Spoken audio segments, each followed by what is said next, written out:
जय हिंद दोस्तों। देखिए,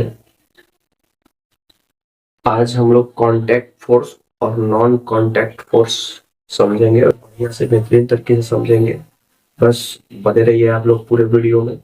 और यहाँ पे हम लोग ये भी देखेंगे कि जो नॉन कांटेक्ट फोर्स में इलेक्ट्रोस्टैटिक फोर्स रिपल्सिव कब लगता है, अट्रैक्टिव क्या कब लगता है, ये सब देखेंगे। ये दोनों नेचर में होता है, कैसे होता है, क्यों होता है, सब हम लोग देखेंगे और अच्छे से पढ़ेंगे, नहीं याद भी करेंगे। देखिए, सबसे पहली बात कांटेक्ट फोर्स है।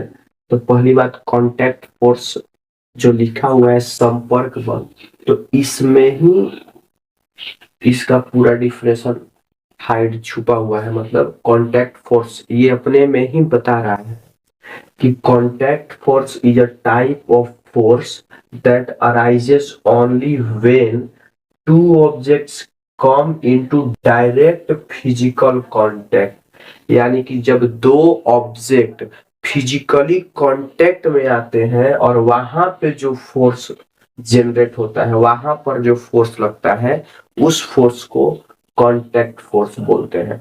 मतलब सिंपल वर्ड समझिए। देखिए, मान लीजिए दो ऑब्जेक्ट है, दो ऑब्जेक्ट में फिजिकली अगर कांटेक्ट होता है तो वहां पे जो फोर्स लगता है, जैसे मान लीजिए हम किसी टेबल को धक्का दे रहे हैं, तो हम धक्का दे रहे हैं कांटेक्ट में लेकर ना, कि हम यहीं से धक्का दे देंगे तो टेबल चल जाएगा, नहीं होगा ऐसा।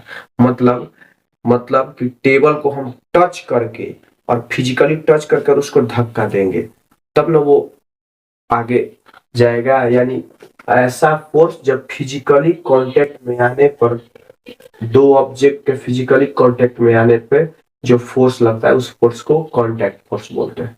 देखिए, इसका एक एग्जांपल हो गया मस्कुलर फोर्स, जो कि हम अभी बताया है, टेबल वाला। और एक फ्रिक्शन फोर्स भी कांटेक्ट फोर्स का ही एग्जांपल है। फ्रिक्शन फोर्स यानी कि फ्रिक्शन फोर्स मतलब वही घर्षण वाला बल। तो वहां पे अगर हम लोग चलते हैं, रोड पे चले, बर्फ पे चले, बर्फ पे फ्रिक्शन कम लगता है। तो अगर रोड पे मान लीजिए हम लोग चल रहे हैं, तो वहां पे फ्रिक्शन फोर्स वर्क करती है। तो बताइए, रोड और हमारे पैर टच में है कि नहीं है? तो यानी टच में है तो कांटेक्ट फोर्स जनरेट हो रही है। इसका मतलब ये दो ही हम लिए हैं, मस्कुलर फोर्स, फ्रिक्शन फोर्स और कांटेक्ट फोर्स का एग्जांपल, और कई सारे हो सकते हैं। अब आइए कांटेक्ट फोर्स को एक बार देख लेते हैं, सॉरी, नॉन कांटेक्ट फोर्स को एक बार देख लेते हैं। नॉन कांटेक्ट नेम से ही लग रहा है। कांटेक्ट मतलब कि अगर दो ऑब्जेक्ट को टच, अगर वो दो ऑब्जेक्ट अगर टच हुआ है, अगर वहां पे अगर कोई फोर्स जनरेट हो रहा है तो कांटेक्ट। अगर दो ऑब्जेक्ट टच नहीं हुआ है और वहां पे अगर कोई फोर्स लग रहा है तो नॉन कांटेक्ट हो जाएगा। देखिए, आइए इसका डिफिनेशन देखते हैं। Non contact force is a force applied to an object by another body that is not in direct physical contact।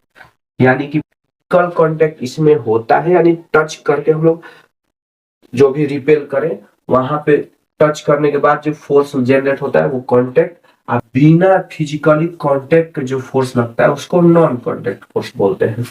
इसका एक एग्जांपल है ग्रेविटेशनल फोर्स।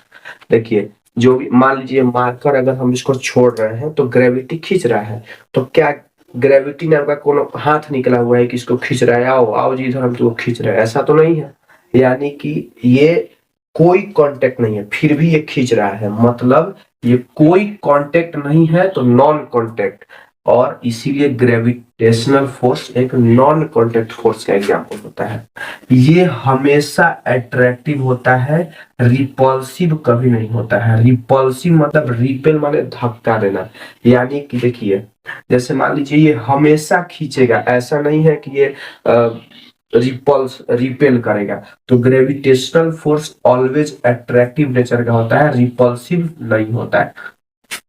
इसके बाद अगर हम लोग देखें, जो दोनों फोर्स है, इलेक्ट्रोस्टैटिक फोर्स और मैग्नेटिक फोर्स, ये दोनों भी एग्जांपल नॉन मैग्नेटिक फोर्स का ही एग्जांपल है। देखिए, अभी हम लोग ग्रेविटेशनल फोर्स पढ़े, उसमें देखिए वो हमेशा अट्रैक्शन होता है, ऑलवेज हमेशा वो कैसा बल लगाता है, आकर्षण बल लगाता है, यानी वो हमेशा खींचता है, वो रिपेल नहीं करता है, वो धक्का नहीं देता है। अगर वो रिपल्सिव फोर्स लगाता है तो ये मेरा मार्कर नीचे ना जा करके और ऊपर चला जाता है, यानी वो हमेशा कैसा फोर्स लगाता है, रिपल्सिव फोर्स लगाता है। लेकिन इलेक्ट्रोस्टैटिक्स इलेक्ट्रोस्टैटिक फोर्स और मैग्नेटिक फोर्स ये दोनों रिपल्सिव भी लगाते हैं और अट्रैक्टिव। रिपल्सिव माने रिपेल भी करते हैं, यानी कि रिपेल माने धक्का भी देते हैं, और अट्रैक्ट माने खींचते भी हैं।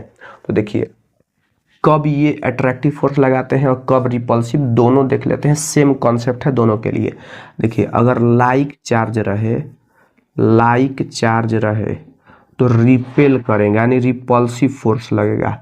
रिपल्सिव फोर्स, लाइक चार्ज मतलब पॉजिटिव अगर इधर भी रहे और इधर भी पॉजिटिव रहे तो ये दोनों एक दूसरे को क्या करेगा, रिपेल करेगा। या इधर भी निगेटिव रहे और इधर भी निगेटिव रहे तो ये भी दोनों एक दूसरे को क्या करेगा, रिपेल करेगा। और अगर मान लेते हैं अनलाइक चार्ज रहे, अनलाइक चार्ज, तो ये दोनों एक दूसरे को क्या करेगा, अट्रैक्टिव फोर्स लगाएगा। अट्रैक्टिव फोर्स लगाएगा, यानी कि अगर मान लीजिए इधर प्लस है और इधर माइनस है तो यहाँ पे कैसा लगाएगा, अट्रैक्ट करेगा। और या फिर यहाँ पे निगेटिव, यहाँ पे पॉजिटिव है, यहाँ पे भी क्या करेगा, अट्रैक्ट करेगा। अब देखते हैं इसको थोड़ा सा रिमेंबर करते हैं, कैसे याद करते हैं। देखिए ये जैसे लड़के जो होते हैं वो हमेशा किसके प्रति अट्रैक्ट करते हैं, अट्रैक्शन उनका होता है लड़कियों के प्रति, यानी डिफरेंट जेंडर में अट्रैक्शन होता है। तो सेम कॉन्सेप्ट यहाँ भी लगा सकते हैं कि डिफरेंट चार्ज में अट्रैक्शन होता है। ठीक है, डिफरेंट जेंडर में अट्रैक्शन होता है, तो सेम कॉन्सेप्ट यहाँ भी कि डिफरेंट चार्ज में अट्रैक्शन होता है। और सेम जेंडर में अट्रैक्शन नहीं होता है, उसी तरीके से यहाँ भी सेम चार्ज में अट्रैक्शन नहीं होता है, रिपेल लगता है। ठीक है, तो सेम चार्ज रहे तो रिपल्सिव फोर्स, और सेम चार्ज नहीं रहे तो अट्रैक्टिव फोर्स। ठीक है, यानी यहाँ भी प्लस, मान लीजिए यहाँ भी अगर पॉजिटिव हो, यहाँ भी पॉजिटिव, तो यहाँ पे कौन सा लगेगा, रिपल्सिव लगेगा। ये और यहाँ अगर पॉजिटिव रहे और यहाँ निगेटिव तो कौन सा लगेगा, अट्रैक्टिव लगेगा। ठीक है, सेम कॉन्सेप्ट यहाँ भी देखते हैं। मैग्नेटिक फोर्स में, मैग्नेट में दो पोल होते हैं, एक नॉर्थ पोल और एक होता है साउथ पोल होता है। तो देखिए यहाँ भी सेम, अगर लाइक पोल रहे, लाइक पोल, तो यहाँ भी क्या होगा, रिपल्सिव लगेगा, रिपल्सिव। और जैसे कि नॉर्थ और नॉर्थ पोल रहे तो यहाँ पे क्या करेगा, एक दूसरे को दोनों रिपेल करेगा। या साउथ और साउथ रहे तो यहाँ भी क्या करेगा, दोनों एक दूसरे को रिपेल करेगा। या फिर अगर अनलाइक रहे, अनलाइक पोल रहे तो ये दोनों एक दूसरे को क्या करेगा, अट्रैक्टिव फोर्स लगाएगा, अट्रैक्टिव। यानी कि नॉर्थ यहाँ रहे, साउथ यहाँ रहे तो ये दोनों एक दूसरे को क्या करेगा, अट्रैक्ट करेगा। या साउथ यहाँ रहे, नॉर्थ यहाँ रहे तो ये दोनों एक दूसरे को क्या करेगा, अट्रैक्ट करेगा। तो वो कंसेप्ट दोनों पे लगा सकते हैं कि सेम जेंडर में अट्रैक्शन नहीं होता है, यानी कि सेम चार्ज हो या सेम पोल हो, ये दोनों में अट्रैक्शन नहीं होगा, यानी रिपेल करेगा, धक्का देगा। और अगर सेम जेंडर नहीं हो, यानी सेम जेंडर नहीं हो, यानी डिफरेंट जेंडर हो, तो वो दोनों एक दूसरे को अट्रैक्ट करेंगे, यानी कि सेम चार्ज न हो या सेम पोल न हो तो वो वहां पे कौन सा फोर्स लगेगा, अट्रैक्टिव फोर्स लगेगा। Thank you.